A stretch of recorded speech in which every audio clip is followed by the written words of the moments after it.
actually acquitted on 18 other counts. But the district attorney said, I think people need to realize this is not a law enforcement officer that committed these crimes. This was a rapist who masqueraded as a law enforcement officer.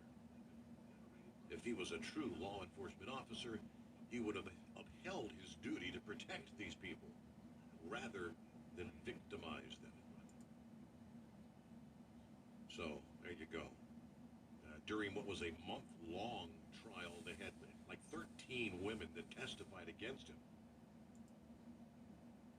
He'd stop them, check them for outstanding warrants or drug paraphernalia, and then force himself on them, apparently. All the accusers, again, were black, so. Just trying to take advantage. Obviously thinking, I'm in uniform. You're a poor black woman. Nobody's going to believe you if you try to say anything against me. I don't know if all the victims had ultimately come forward or if there may have been others out there, but 263 years, he'll not be spending any time out to enjoy his life, however long it might last. Now, Eagle held in there. We were talking about Sarah Palin. So you think it may be kind of a negative for the Trumpster to have Sarah on the ticket, or not on the ticket, but out there campaigning for it? Steve, I hate to change subjects on you, but we will have a lot more time to talk about politics and everything. I think it's a bad decision. But I wanted to get back to the weather situation, because that seems like that's what everybody's going to be talking about tonight. But I wanted to make one quick comment about a minister, since you was just talking about him. I don't know if he's listening tonight. If he is, I hope he listens to what I have to say. Listen, minister, it's 2016. You need to, I've told you this all through 2015, you need to drop this racial stuff. It's getting real old. This stuff has been going on too long between the blacks, whites, and other races. He needs to drop this racial stuff. It's just totally ridiculous. Nobody wants to hear that type of talk in 2016. At least I don't want to hear it. If you got a problem with a white man, and that's your issue. Do that in your daily life. You don't have to come on a radio program and do that. Now let me say this about the weather, because I think this is more important about the safety, the way some of these drivers are driving in these snowy conditions. I was thinking about that over the break. I came out of California last week, and they had a big snowstorm go through the Sierras up on Interstate 80. And the way some of these guys are driving in the snow and ice conditions, you would think that it wasn't even no snow. Snow or ice on the ground. And I don't know what the violation is. If you hit a snow person in Nevada, read online, there was a snow plow that was going down the hill, and this truck driver was too stupid to move over to the left-hand lane and let the driver of the snow plow do his job. He decided he was going to run over the snow plow truck and injured this man and caused a big accident on Interstate 80. This happened last week when I went through that. There's no excuse, as far as I'm concerned. If you run over a snowplow, you should lose your driver's license, because there's no excuse for you. This man was out there trying to make your job easier by keeping the roads clean, and you're too dumb to move over to the next lane. Now, another problem that I see with these drivers out here on the road, you driving snow and ice, you need to stay in the main lane. If you got a train of cars and trucks running, that is the best lane for you to be in, whether they're running 30 or 40 or 50 miles an hour. But no, you always have it. I think I heard you say it on this radio show. You always got some guy who thinks everybody's going too slow and he wants to get in the left-hand lane. That lane is full of snow and has to make ice under it if it's, the temperature below 30 degrees.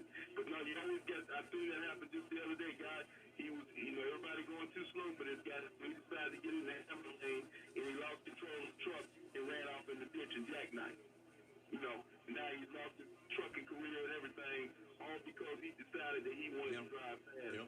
Yep. Just stay in line with the other vehicles, and because when you get in that left-hand lane, only bad things can happen to you, especially if the lane is not clean. These people need to follow the rules and directions of how to drive in the snow and ice and inclement weather. But like I say, you're going to see that type of stuff. And I just want to say one other thing, Steve, because you stayed in Cincinnati. Now, I told you, I grew up in Cincinnati up until 1980, and then we moved to Texas to get away from, that was when they was having the blizzards and the colds, back in 78, 77. I was just a kid then. I don't really remember that much. I just remember a lot of snow and ice. But it just seems to me that it doesn't snow like that in Cincinnati. I hear you talk about 2-3 inches of snow that you guys are expecting, in the next day or so. But I don't know how long you've been living in Cincinnati, but from talking to my mom, it seems like Cincinnati used to get a lot more snow and ice back in the 70s, and I'd like to see what you had to say about that, what you think about what's happening. Growing up, we had some big time harsh winters. That's what Hillbilly was talking about earlier, the blizzard of 77, 78. When I was much younger. I lived here most all my life. There was about a 5-year stretch there where I moved down and lived there in northwest Georgia before coming back to Cincinnati. But born and raised here.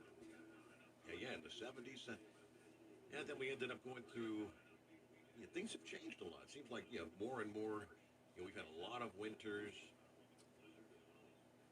And typically, obviously, the El Nino winters, like this winter has been, it's been much warmer.